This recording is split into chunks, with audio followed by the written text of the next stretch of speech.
बिस्मिल्लाहिर्रहमानिर्रहीम, अस्सलाम वालेकुम। मैं हूं सैबी काज़मी, आप देख रहे हैं फेसबुक और यूट्यूब। जल्दी से अहम खबरें आपके सामने रखूं, फिर तज्जिया आपके सामने रखना है। बड़ा अहम तज्जिया है। तहरीक इंसाफ से एक दफ़ा फिर बल्ला इन्होंने ले लिया। मुखालिफिन की परेशानियां मजीद लेकिन बढ़ गई। इमरान खान की हिकमत अमली आप देखेंगे अभी। और तहरीक इंसाफ अब किस निशान पर इलेक्शन लड़ेगी? जरताज गुल अभी हाई कोर्ट में कैद हैं, बाहर वकला बाहर पैरे दे रहे हैं। मेजर ताहिर सादिक की बेटी ईमान ताहिर को भी गिरफ्तार कर लिया। नून लीग पीपल्स पार्टी इत्तेहाद कर रहे हैं, लेकिन किसके खिलाफ इत्तेहाद? जनरल फैज़ हमीद का खुफिया बयान और 20 साल के लापता अफराद पे काजी का 20 मिनट का फैसला। मुराद सईद के लिए भी वार्निंग। इमरान खान और फवाद चौधरी पर फर्द जुर्म आयद की गई इलेक्शन कमीशन की तरफ से। लेकिन खान का पैगाम देखें, तफसील से मैं आपको सारी बातें बताता हूँ। 24 करोड़ पाकिस्तानी सोच रहे हैं क्या ये मैच की आखिरी बॉल हो चुकी है? बिल्कुल भी नहीं। आखिरी बॉल 5 बजे 8 फरवरी को होगी। फिर आप सोच रहे हैं बल्ला भी नहीं है, खान भी नहीं है, खान के खिलाड़ी भी नहीं है। देखिए, मैंने आपको बताया था पहले भी, ये दिन बड़े मुश्किल आने वाले। ये बदबूदार सिस्टम के आखिरी झटके हैं, बुझने वाले चिराग की आखिरी तेज़ लो है। खान के अल्फाज याद रखें, या मैं रहूँगा ये बदबूदार निज़ाम। तो ये बदबूदार निज़ाम अपने मक्तल की तरफ रवां दवाएँ। आपको कल भी बताया था कि सुहेल वड़ाइच के एक कालम में, जिसमें छुट्टियों में काजी फाइज की मुलाकातें और हालात बदलेंगे सारे, तहरीक इंसाफ की मुखालफत बहुत ज़्यादा बढ़ेगी। और यही आप लोगों का इम्तहान है। देखिए, आपका कप्तान इस वक्त डट के खड़ा है। मैंने आपको कल भी कहा था कि मायूस उस वक्त हो, सरेंडर उस वक्त करें जब वो हथियार डाले, जब कप्तान का सर झुका हो और वो जेल से इस्लामाबाद एयरपोर्ट से फ्लाइट पकड़ रहा हो। उससे पहले आपने मायूस नहीं होना, पीछे हटने का सोचना भी नहीं। जितना मुश्किल वक्त होगा उतने मुश्किल फैसले भी करने होंगे। बल्ला नसी खेमे पे लड़ ले। खान ने तो 8 फरवरी तक का सब्र को कहा है ना आपको। वोट डालने तक फोकस और इंतजार, सब्र। और जुल्म का मतलब देखिए, खान को ये झुका नहीं सके, इसलिए जुल्म बढ़ है। अगला मंसूबा इमरान खान का इंशाल्लाह होश उड़ा देने वाला होगा। आपको सिर्फ थोड़ा सा इंतजार और सब्र करना है। ये आसाब की जंग है। और देखें, उस वक्त मैच का मजा आता है जब खिलाड़ी अपने कप्तान के डिसिप्लिन पे चलता है। एतमाद रखें इमरान खान पे और उसके प्लान पे, इंशाल्लाह अल्लाह बेहतर करेगा। नींदें इनकी उड़ जाएंगी, आप याद रखिएगा। खान ने अभी जेल से भी बड़ा अहम पैगाम जो अली एजाज भुट्टा ने दिया। इमरान खान ने कहा कि 700 उम्मीदवारों के कागजात नामजदगी इन्होंने गैर कानूनी तौर पर मुस्तरद होने के बावजूद हर सीट पर इलेक्शन लड़ेंगे, कोई सीट खाली नहीं छोड़ेंगे। ये मामला होगा कैसे, ये मैं आपको आगे चल के बताता हूं। बल्ले के निशान पर पहले बात करें कि तहरीक इंसाफ से देखें, election commission Peshawar high court ने यह फैसला इलेक्शन कमीशन के हक में दिया और डिविजनल बेंच अभी फैसला करेगा। लेकिन तहरीक इंसाफ के पास बल्ला होगा या नहीं, हुक्म इम्तनाई उन्होंने ख़त्म किया, महफूज फैसला सुनाया। एक तो बल्ला है इतना प्यारा, हर एक को लेने को दिल चाहता है, कोई छोड़ते ही नहीं वो लेने लिए बगैर। ये बार बार बल्ले से खिलवाड़ करते हैं। 90% वोटर का निशान बल्ला है, लेकिन इन्हें पसंद है, इन्हें लेना चाहते हैं। और ये जानते हैं कि बल्ले के निशान के बाद दुनिया इनके इलेक्शन को तस्लीम नहीं करेगी अगर बल्ला ना हुआ। साफ शफाफ इलेक्शन नहीं होंगे, पाकिस्तान आगे नहीं चल सकता। आज 175 रजिस्टर्ड पार्टियों की एक लिस्ट जारी की। 20 सियासी जमातें ऐसे हैं जिनको इंतखाबी निशान नहीं दिया। उसमें ऑल पाकिस्तान माइनॉरिटी है, पाकिस्तान तहरीक अवामी पार्टी है, निज़ाम मुस्तफ़ा पार्टी है, पाकिस्तान नेशनल मुस्लिम लीग है, सुन्नी तहरीक है, मौलाना शेरानी साहब की जो जमात है वो है, नूरानी साहब की जमात है वो भी है। और अब पार्टी इत्तेहाद इलेक्शन लड़ने की उम्मीद बहुत बड़ी तहरीक इंसाफ के पास। और देखिए, हुकूमत बनाने के लिए 168 लोगों की जरूरत है। एक जमात रह गई है जिसके साथ हमायत करके ये इलेक्शन लड़ सकते हैं, और वो मजलिस वहदत मुस्लिमीन। ये वही जमात है जिसके सरबराह अल्लामा राजा नासिर अब्बास इमरान खान से ज़मान पार्क में मिला और मुलाकात करके इसने वादा किया कि अब कभी आपको मुश्किल में तनहा नहीं छोड़ेंगे। ये वही जमात है। कल बलोच धरने में भी बलोच बच्चियों के साथ ये खड़ा था और ऐलान भी कर रहा था ये दगा नहीं देंगे इंशाल्लाह। तहरीक इंसाफ अगर इनके साथ इलेक्शन का मामला तय होता है तो फिर इंतखाबी निशान बल्ले की बजाय खैमा भी हो सकता है। बैलेट पेपर पे देखें, बल्ला ना हुआ, खैमा हुआ, बलब हुआ, कुछ भी हुआ, खान ने एक बयान जारी करना है। 24 करोड़ अवाम ने उसी निशान पे मोहर लगानी। मैं आपको अभी इसका पूरा स्ट्रक्चर बताता हूँ। तहरीक इंसाफ अभी हाई कोर्ट में, वैसे जस्टिस ख्वाजा साद हसन साहब की अदालत में आज फैसला सुनाने का उन्हें भी हुक्म था। बज़ाहिर तो यही लग रहा है फैसला उनका भी यही होगा, लेकिन सूरत हाल अगर मैं आपके सामने रखूँ, तहरीक इंसाफ को के बारे में पूरे मुल्क में एजेंसियों की तमाम रिपोर्ट, सर्वे, अदादो शुमार आए कि 175 जनरल नशिस्तें ये जीत जाएंगे, कोई नहीं छीन सकता। तमाम उम्मीदवार उठाने के बाद, बल्ले का निशान छीनने के बाद, खान को जेल में डालने के बाद, नाअहल करें, जो मर्जी करें तहरीक इंसाफ इलेक्शन, फिर भी 175 नशिस्तें और 46 फिर खुसूसी नशिस्तें भी, वो भी तहरीक इंसाफ के लोग होंगे। इंतखाबी निशान बल्ला हो या खैमा, उससे कोई फर्क नहीं पड़ता, कप्तान खान ही है। इंतखाबी निशान ना भी हो तो 180 नशिस्तें तहरीक इंसाफ की किसी भी सियासी जमात से आज भी इत्तेहाद करके उस निशान पर आ सकती हैं। ये सिर्फ 20-25 नशिस्तें तोड़ने की कोशिश कर रहे हैं। ये जो तबाही आपको नजर आ रही है, ये सिर्फ उन 20-25 नशिस्तों की वजह से है। इलेक्शन का मामला देखें, इमरान खान की रिहाई इलेक्शन के मामले से जुड़ी हुई है, ये याद रखें। आज के हालात वही हैं जो जुल्फ़िकार अली भुट्टो के दौर में थे। आज भी सियासतदान और बहुत से लोग इनके साथ काम भी कर रहे हैं। और जो भुट्टो का फ़र्क सिर्फ ये है कि अवाम आज की उसकी उस दौर की नौजवान और ख़वातीन जिस तरह डट के खड़ी हैं, जिसकी निशानी ज़रताज गुल आपको नज़र आ रही है, ईमान ताहिर नज़र आ रही है। देखिए, मैं आपको पहले भी बता चुका हूँ, ये आखिरी दिन बड़े सख्त होंगे। जिस तरह अफ्तारी से कुछ देर पहले आपकी हालत होती है मुश्किल रोज़े में, उसके बाद जब आप अफ्तारी कर लेते हैं फिर आपको वक्त याद ही नहीं रहता। आज हमें ज़रताज गुल के आंसू नज़र आ रहे हैं, ईमान ताहिर का अगवा नज़र आ रहा है, लेकिन इंशाल्लाह ये हालात बदलेंगे।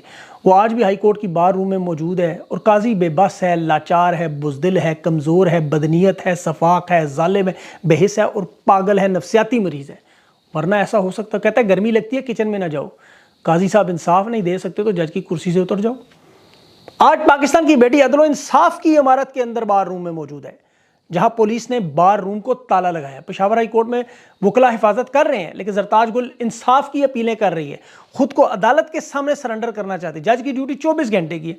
अब chief justice Peshawar high court article 199 के तहत ज़रताज गुल को हिफाजती जमानत देगा या पुलिस कानून को रोनती हुई जस्टिस मुनीर के नजरिए पर चलती हुई काजी, जिसका कल इशारा दे रहा था कि मुल्क में जो तुम, काजी को कल इजाजत मिली, जो तुम कर रहे हो जायज़ कर रहे हो, उठा के रखो काम, हम तुम्हारे साथ हैं। पाकिस्तान की बेटियां उठा लो। ज़रताज गुल, ईमान ताहिर, मैंने आपको बताया ये पुरअमन इनकलाब ये ख़वातीन लाएंगी। रेहाना डार, ज़रताज गुल, ईमान ताहिर जैसी ये इस काफ़िले की रहनुमा है। अब ये तमाम मुश्किलात जिसका हम रोज़ जिक्र करते हैं, ये उस मंजिल की तरफ रवां दवां रास्ता है। 24 करोड़ अवाम, इन 2400 नुमाइंदों की कुर्बानियों का एक सिलसिला है। एक तरफ नौजवान 64% का मुस्तकबिल, एक तरफ 52% ख़वातीन और एक तरफ 76 साल का नाजायज़ कब्ज़ा, जुल्म और जबर फस्तायत। ये आर्जी मुश्किलात हैं, इंशाल्लाह गुजर जाएंगी। लेकिन इसमें सबसे ज़्यादा जो अफसोस है वो पाकिस्तान के फराडी काजी फ़ाइज़ ईसा पर। काजी फ़ाइज़ ईसा इन्हें बताएं, कोई अदालत में जाए तो कहता है यहाँ आओ, वो आते हैं, इनके साथ सलूक क्या हो रहा है, किसी को गिरफ्तार, किसी को, कहता है हमारे पास क्यों नहीं आते, अब आ गए हम। अदालत के अंदर बैठी हुई है ज़रताज गुल। सुप्रीम कोर्ट के कमरा नंबर 1 में काजी 20 साल से जारी लापता अफराद का मामला 2 मिनट में हल कर गया। लापता अफराद 20 साल से, 2002 का मामला। उमर डार का अगवा आज हुआ, आमना मसूद जंजुआ के पास चला गया। मैं उनके साथ भी खड़ा हूँ, उनके साथ भी जुल्म हुआ। माजी की ऑब्जर्वेशनें उठा रहे हैं, माजी के लापता लोग उठा रहे हैं, मौजूदा हुकूमत पर जिम्मेदारी डाल। दोबारा फरार, अटॉर्नी जनरल कह रहे, उसे पूछते हैं आइंदा लापता होंगे तो नताइज आप पे, वो कहते हैं ठीक है सर आइंदा नहीं होंगे। 2 मिनट, इन्ना लिल्लाहि व इन्ना इलैहि राजिऊन, चलो जी आगे कम चुको, पढ़ के बेंच बर्खास्त कर दिया। शुएब शाहीन ने कहा इमरान रियाज अदालत में आना चाहता है। आपको मेरा रात को इंटरव्यू याद होगा, आगे से कहता है कि सिक्योरिटी कहाँ से दूँ, मेरे पास कौन सी फ़ौज है। काजी कहते हैं कारपेट बिछाऊँ उनके लिए, अदालत को सियासी उखाड़ा ना बनाएं। जो आपने बात, जो अपने लिए बात नहीं कर सकते इमरान रियाज, वो हमारे लिए क्या बात करेंगे, ये कह रहा है उसे। कहता है प्रेस कॉन्फ्रेंस करके बता दे कहाँ गए थे। काजी फ़ाइज़ आमना मसूद से ये भी कह रहा था कि जनरल आसिम मुनीर, उसने कहा जनरल आसिम मुनीर साहब से पूछे मेरे शोर कहाँ है। काजी साहब ने फरमाया कि वो तो उस वक्त मेजर होंगे, माजी में जो कुछ हुआ उसके ज़िम्मेदार आज वालों को तो नहीं रहे। बिल्कुल दुरुस्त, लेकिन आज जो कुछ हो रहा है उसका ज़िम्मेदार किसे ठहराएं, परवेज़ मुशर्रफ को। ये पाकिस्तान की तारीख में मसालें भरी हुई हैं। मुल्क के कई चीफ जस्टिस बूट के जोर पर एस्टेब्लिशमेंट की गोद में बैठे। ये पहला काजी है जो खुद उछल कर एस्टेब्लिशमेंट की गोद में बैठा और उतरने का नाम भी नहीं ले रहा। बेंच में जस्टिस एजाजुल हसन है, मुनीब अख्तर है, जस्टिस मज़ाहिर नकवी हैं, जस्टिस अतर में नल्ला हैं, जस्टिस आशा मलिक है। क्या ये लोग सुप्रीम कोर्ट के जज नहीं है, यानी केस सुनना नहीं आता? काजी साहब को बताएं। और इमरान रियाज को तो छोड़ें, यहाँ जनरल फैज़ दुनिया की ताकतवर एजेंसी का साबिक सरबराह खुफिया मुकाम से पैगाम रिकॉर्ड करवाना चाहता है। उससे भी यकीन है मैं आऊँगा तो वापस नहीं जाऊँगा। खुद जज कहती है आओगे तो वापस कैसे जाओगे। काजी फ़ाइज़ कल तक इमरान रियाज को नहीं जानता, आज बड़ी अच्छी तरह जानता है। इसी तरह अरशद शरीफ को भी नहीं जानता था, आज जानता है। मुराद सईद को सब कहते हैं आओ ज़मानत लो। आइन शिकन कुव्वतें जब आइन को जूते की नोक पे रखें, सुहेल वड़ाइच एक धमकी दे काजी लेट जाए। उसने सर इतना लिखा ना, जस्टिस मुनीर बनो, इसने कहा मैं उससे 4 हाथ आगे बनूंगा। मुराद सईद, ज़रताज गुल, ईमान ताहिर जैसे लोग कहाँ महफूज हैं। लोग तो वैसे काजी फ़ाइज़ को गालियाँ दे के गुस्सा निकाल रहे हैं। काजी के सर पे भी एक बूट है। अरशद शरीफ हो, ज़िले शाह हो, 25 मई हो, 18 मार्च हो, 8 मार्च हो, खान पर कातलाना हमले हो, औरतों बच्चों पर तशद्दुद, आज़म स्वाति, शहबाज गिल, रजीम चेंज, ये जो 50 लोग शहीद हुए, 9 मई को हज़ारों बेगुनाह जेलों में। तहरीक इंसाफ सबसे बड़ी पार्टी तोड़ देगी। ये पाकिस्तान को जो काजी फ़ाइज़ गटर कहता था, उस गटर में डाल दिया गया। और काजी फ़ाइज़ कहता है उसको ये बातें पता नहीं, ये सब कुछ उसको पता है। इसे अगर पता ना होता तो 24 घंटे में, कल कह रहा था कि जो शख्स तौबा करे, हाफिज बन जाए, नेक बन जाए, उसके बुरे किरदार पर ताए हयात आप रखेंगे। कल जस्टिस मंसूर इसके साथ कह रहे थे एक शख्स को एक बार सजा मिली तो बात खत्म, नवाज शरीफ के मामले। आज खालिद लंगू का केस आया, उसके घर से 2 अरब 24 करोड़ निकले, तो कहते हैं तमाम जजेस, काजी फ़ाइज़ समेत, कि ऐसे लोगों को बलोचिस्तान के इलेक्शन से दूर रखो। लेकिन यही बात जब नवाज शरीफ की हुई, जिसने पाकिस्तान को $200 अरब से ज़्यादा नुकसान, जिसके घर मारे छापा, $12 अरब का ऐश निकला शायद। अगर आज छापा मारे काजी उसकी वकालत भी करता है, उसका वकील भी बनता है। तो लोग सोचते हैं होगा क्या, आसमान से फरिश्ते उतरेंगे, अबाबीलें आएंगी, जिस तरह फ़लस्तीन में, इराक़ में, लिबिया में, शाम में, मिस्र में आई, इस तरह मदद आएगी? नहीं, ये तुर्की की तरह, ईरान की तरह, वियतनाम की तरह आपको किस्मत का फ़ैसला खुद पुरअमन अंदाज में जमहूरियत से होगा। देखिए, मकसद वजारत उज़्मा नहीं है, तहरीक इंसाफ हुकूमत में आ जाए तो कौन सा तीर मार लेंगे। अगर ये मकसद होता तो आज खान डील करके बैठ जाता, खान 2 साल बाद वापस आ जाता, चला जाता बाहर, मामला ठीक हो जाते। मकसद ये नहीं है। मकसद होता तो एस्टेब्लिशमेंट का सबसे करीबी मेजर ताहिर सादिक का ख़ानदान इस मुश्किल में ना होता।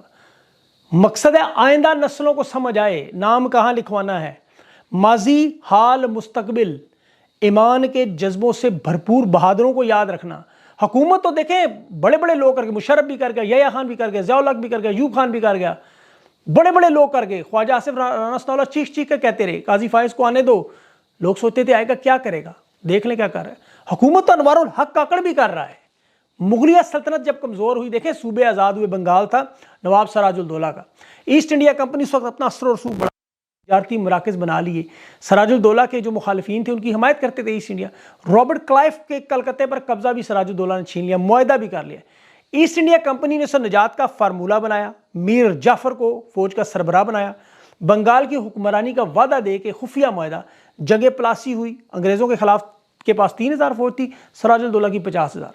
मीर जाफ़र फौज के ऐन वक्त फौज के 45,000 फौजियों को लेकर इस तरफ बना एक हुक्मरान, लेकिन अंजाम क्या हुआ, ईस्ट इंडिया कंपनी ने ऐसे मुआहदों में जकड़ा कि कभी भी हुक्मरानी नहीं कर सका। फिर दूसरा, इनका सारी ज़िंदगी वफादार कुत्ता ही रहा अंग्रेज़ों का। अंग्रेज़ों ने फिर जब सल्तनत फैला रहे थे तो उस मैसूर में बड़ी रुकावट थी।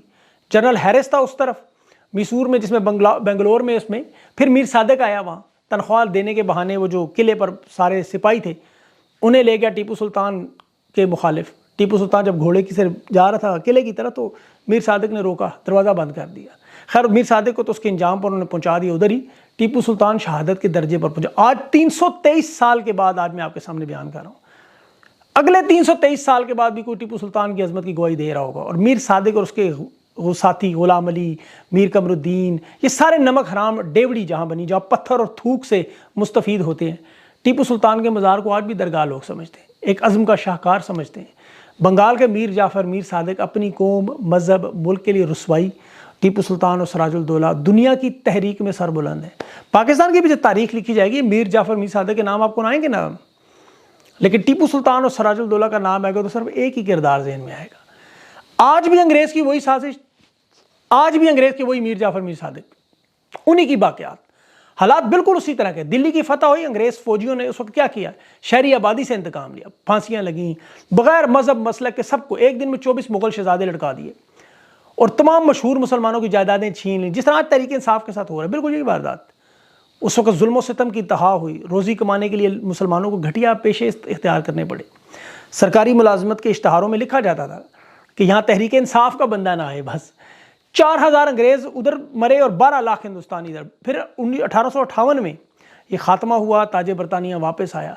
आज जिस तरह 13 जमातों की मुफाहमत हुई, इस तरह अंग्रेज़ों की मुफाहमत हुई हिंदुओं के साथ, और वो मुफाहमत आज तक आपको नज़र आ रही है पाकिस्तान में। ये रोज़ ये मुफाहमत होती है पाकिस्तान में। जब भी कोई अच्छा लीडर आया तो थोड़ी सी अच्छी उम्मीद नज़र आई कि ये अच्छा साबित होगा मुल्क के लिए, कौम के लिए। बर्दाश्त नहीं हुआ। कायद आज़म मोहम्मद अली जिन्ना, जुल्फ़िकार अली भुट्टो, शेख मुजीबुर रहमान, फ़ातिमा जिन्ना, अब इमरान खान, ये लोग तो वारदात करते रहे हैं, करते रहेंगे।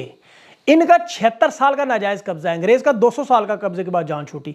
ज़रताज गुल आज गुफ्तगू में रो के जिस तरह उसके आंसुओं में से कहा मैं 9 मई की मजम्मत करती हूँ, और पूरा पाकिस्तान करता है खुदा के बंदों। वो कहते लेकिन लंदन नहीं जाऊँगी, यहीं रहूँगी, मैं शहीद की बहन हूँ और शोहदा की बेहुरमती करने वालों में से नहीं है। और दूसरी तरफ नून लीग और पीपल्स पार्टी एडजस्टमेंट कर रहे हैं, सीट एडजस्टमेंट। एक तरफ तहरीक इंसाफ को इलेक्शन से निकालना चाहे, बंदा पूछे तहरीक इंसाफ को निकाल दोगे, बला निकाल दोगे, खान को नायल कर दोगे, आपस में सीटों की एडजस्टमेंट कर लोगे तो इलेक्शन किसके खिलाफ लड़ोगे। बहरहाल इस पर मैं अभी बड़ा अहम इंटरव्यू होगा, उस पर मजीद बात करेंगे। इसमें अभी इस्लामाबाद हाई कोर्ट में भी वो जो नेशनल प्रेस क्लब के बाहर जो धरना, बलोच धरना जो हो रहा है फैमिलीज़ का, उन्हें अब ज़बरदस्ती हटाने से फ़िलहाल रोक दिया गया। ये मामला अल्लाह ने किया रुक गया, बड़ा ख़तरनाक होता। और दूसरा जो इलेक्शन कमीशन में इमरान खान को तौहीन इलेक्शन कमीशन पर और फवाद चौधरी पर फर्द जुर्म लगी। इमरान खान के पहले नॉमिनेशन पेपर मुस्तरद किए जिसकी अपील थी आज। अब जो खान पर केस था वो सरदार सिकंदर सुल्तान राजा को नवाज शरीफ का ज़ाती मुलाजिम कहने का, और फौज चौधरी तो मुंशी कहा था, दोनों ने फर्द जुर्म से इनकार की। ये उनका वाकई मुलाजिम नहीं हो सकता, ये इनका नाई है कोई। काजी बैठा है सुप्रीम कोर्ट में, केस जाएगा, लेकिन वहाँ ज़्यादा उम्मीद ना रखिएगा। देखिए असल में मामला क्या, इलेक्शन के बाद क्या होगा, IMF से पैसे कहाँ से मिलेंगे, मईशत कैसे चलेगी। देखिए इलेक्शन करवाने से तो मईशत संभलती है ना। 2024 में महंगाई और मुआशी मुश्किलात का इतना बड़ा जिन बाहर आएगा कि रुपया दुनिया की आगे बदतरीन करेंसियों में। फिर जो महंगाई बढ़ेगी, एशियन डेवलपमेंट बैंक कह रहा है कि महंगाई की मजमूई शरह में मजीद इजाफा होगा। इलेक्शन के बाद कोई कहे कि सियासी इस्तेकाम आएगा तो वो बड़ी बेवकूफ़ाना सोच है। इकॉनमी ड्रिप पर चल रही है, वर्ल्ड बैंक से पैसे लेके एशियाई बैंक को, एशियाई बैंक से लेके चीन को, तजारती खसारा दिन ब दिन बढ़ता जा रहा है। पेट्रोल की कीमतें भी आएंगी, आप देख रहे हैं। ये तो अभी लोगों से सच नहीं बोल रहे, आपको असल फिगर्स नहीं दे रहे। अभी पेट्रोल, बिजली गैस की महंगाई, डॉलर, लोगों का कारोबार है नहीं, टैक्स कहाँ से देंगे। इलेक्शन के बाद इकॉनमी हमेशा ऊपर जाती है, इन्वेस्टर्स का एतमाद होता है कि नई हुकूमत आई है, बेहतर फैसले होंगे। लेकिन यहाँ इन्वेस्टर भाग भाग के जा रहा है, अभी तक भाग रहे हैं। इस मुल्क के आइन पर लोगों का एतमाद नहीं, कानून पर नहीं। IMF के साथ सारी उम्मीदें हैं, IMF की उम्मीदें इलेक्शन के साथ लगी हुई हैं, इलेक्शन की उम्मीदें मुआशी इस्तेकाम के साथ लगी हैं, मुआशी इस्तेकाम और इन सब चीज़ों की उम्मीदें इमरान खान पे लगी हैं। फैसला वक्त पर होगा और इंशाअल्लाह अल्लाह की ज़ात करेगी। देखिए आप चीज़ें ठीक होंगी बेहतर। इन चीज़ों से घबराएं ना, ये जो वक्ती आपको नज़र आती है, चीज़ें बला ले लिया इमरान खान ने, कुछ भी नहीं होगा इंशाअल्लाह। ये सब कुछ सियासी फैसले दरम बरम होंगे, सब बेहतर होगा इंशाअल्लाह। अपना खास ख्याल रखें। अगले इंटरव्यू तक ले मुझे इजाज़त। अल्लाह हाफिज़।